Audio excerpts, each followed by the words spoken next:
Welcome to an Inspire Learning Content Management System version 3 features demonstration. This demo covers the new Content Objects feature. Your learner will have entered the system through the login screen as usual, then selected this course from the Student Center. Looking at the screen, the logo would be customized for your identity if you have licensed the single organization Inspire version. Our Inspire logo will be displayed in the multi-user version. This area contains a display of where the learner is in the system. We call this the breadcrumb display. In this case, they have selected the Aging America program, the Dementia Capabilities course, and the Intro to Dementia document, which is the first content object. Rolling over the text icon to the right of the content object title will open up a pop-up that contains a description of what's in the content object.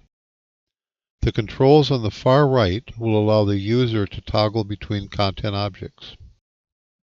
The status area below the header contains the name of any file that is being displayed and, if appropriate, the page number. Also included is a download and a print button. The left navigation panel contains all the content objects that are included in the Dementia Capabilities course. These could also be considered chapters or lessons in the course. The actual content objects themselves will have been imported earlier using the admin screens. These screens are also new to version 3 and were shown in an earlier webinar.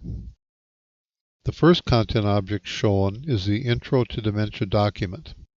We recommend an introductory document be included in all courses, and this content object would contain a description of the learning objectives for that course, the time the course should take, the longer course description if necessary, and similar information. The icon to the left of the title indicates that this content object is a document. The twirly to the right of the title opens up a brief description of that content object.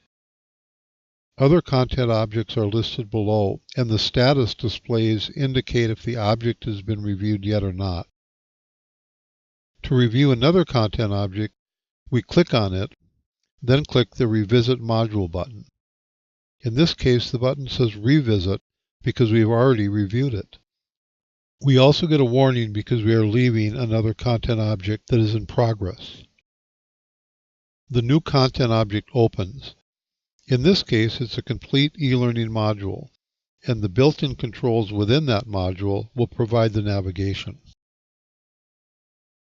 If we want to quickly jump to the next content object, we'll just click on the control in the header. This object is a video, and the controls would be incorporated into this file as well. A caption can be displayed as desired and available.